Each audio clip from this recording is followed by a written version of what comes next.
casi que pierde su historia, pero hablando de historia podemos conocer. Guataquira Sarmiento, ¿qué tal estás? Muy bien, muchas gracias. ¿Qué haces aquí en Biarritz? En estos momentos estoy presentando mi primer largometraje documental, Adieu Sauvage, que traduce Adiós Salvaje. ¿Ayuda salvaje? Adiós Salvaje. Adiós salvaje. Ajá. ¿En qué consiste tu película? La película comienza en un primer tiempo hablando de una epidemia de suicidios que está pasando en las comunidades indígenas en el Amazonas colombiano desde el año 2002 en la región de Mitú. Más o menos son varias oleadas de suicidio que se van sucediendo desde los años 2000 y poco a poco los expertos de la región, digamos antropólogos, etnólogos, sociólogos, psicólogos, han descubierto que gran parte de esos suicidios están ligados al mal de amor, es decir que 7 suicidios sobre 10 están ligados a una pena de amor. Y afecta más las comunidades masculinas y ese es el punto de partida. Y poco a poco la película se convierte en una radiografía emocional de un pueblo que según los occidentales de la región consideran que no sienten nada. Entonces es una especie de paradoja. ¿Y crees que el motivo, luego hablamos más sobre la película, el motivo del suicidio es diferente en la región donde lo grabaste que por ejemplo en Europa?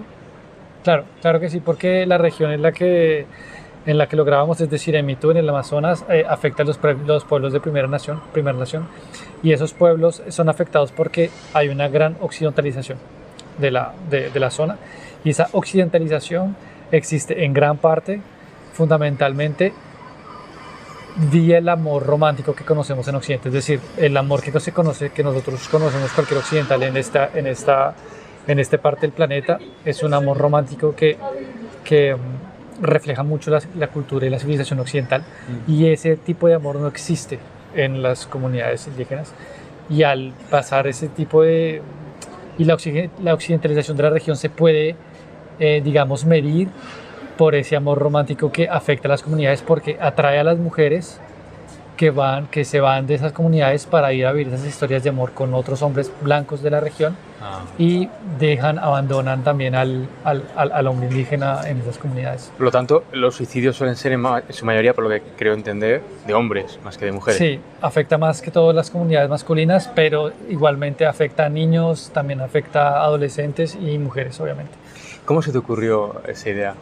¿Cómo llegó el proyecto hasta la idea fue un artículo que yo leí en la prensa colombiana, en un periódico que se llama El Espectador, que hablaba en ese momento de todos los problemas de los suicidios, porque es bastante interpelante, porque esos suicidios que pasan en esas regiones no hacen parte de la cultura ancestral, es decir, el suicidio no hace parte de la cosmovisión de los grupos étnicos en el Amazonas. Entonces, ¿cómo es posible que algo que no afecte realmente a una cultura que no la concierne termina siendo un problema de salud pública tan inmenso, tan desmesurado? Entonces, ese fue como el punto de partida, esas oleadas de suicidio bastante masivas, y ver que ese tipo de suicidios están marcados por una pena de amor. Eso fue lo que me... Luego vemos la selva en blanco y negro, nos choca un poco porque normalmente estamos acostumbrados a que la gente filme la selva en color. Igual en El abrazo de la serpiente, pues no, ahí lo hicieron en blanco y negro igualmente. ¿Por qué has decidido hacerlo en blanco y negro? Bueno, en El abrazo de la serpiente no sé exactamente cuáles son las motivaciones artísticas, es decir, como espectador lo podría de pronto percibir. Siento que es una película que se acomoda más en otra época, en un tiempo mucho más lejano, y se puede hacer un llamado como al blanco y negro.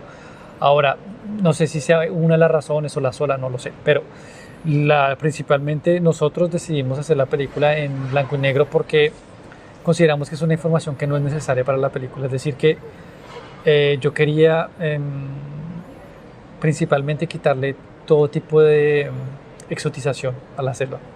No quería darle esa connotación exótica que existe desde los años 60, 70 de la selva amazónica, de ese verde exuberante, de esos colores pues como tan explosivos, porque es una información que no sigue el curso de la narración ni el curso del prisma por el que estaba intentando hacer la película. Es decir, es una información que contamina más que aporta.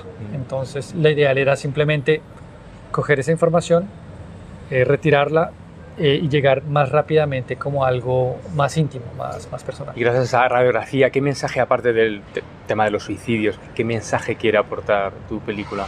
Bueno, yo creo que nosotros, es decir, el principio del documental no es tanto aportar un mensaje, creo que el principio del documental es más como subrayar una pregunta.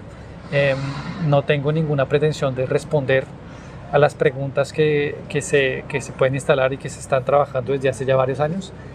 Lo principal es más que todo subrayar una pregunta y que cada espectador pueda con sus conocimientos y con su sensibilidad responderla o intentar al menos darle un poquito de visibilidad a esa pregunta.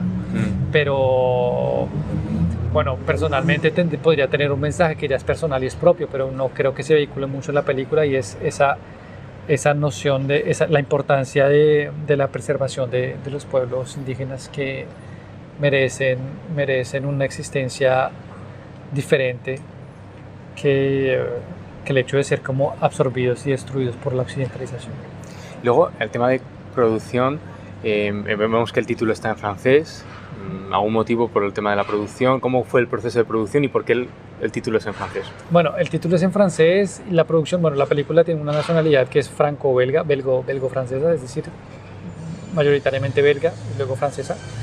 No pudimos crear una coproducción con Colombia porque en los años de pandemia se cortaron los incentivos para películas extranjeras.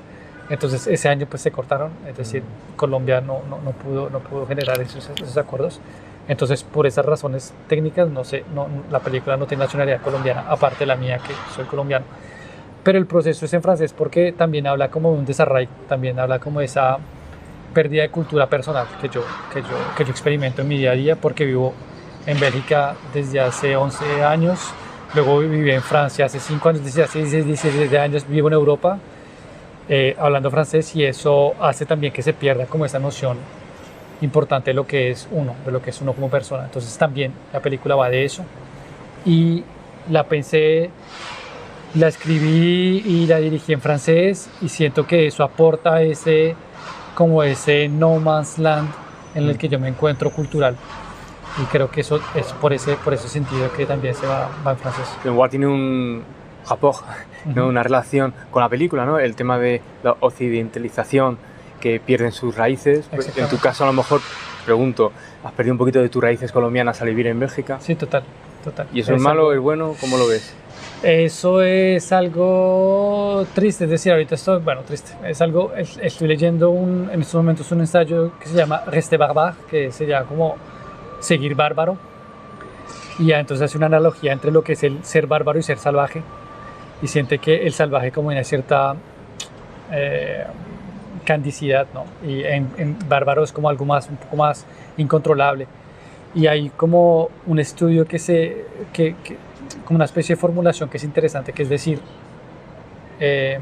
soy bárbaro y seguiré siendo bárbaro, pero hay otro que es más importante, y creo que de eso va una parte de la película, y es como mi evolución personal es: soy bárbaro y quiero seguir siendo bárbaro, es decir, no aceptar que una parte de mí sigue siendo eso, y que no es porque viva en Occidente que voy a completamente volverme occidental. Y sí, es como una especie de resistencia a las culturas que lastimosamente por una u otra razón se pierden.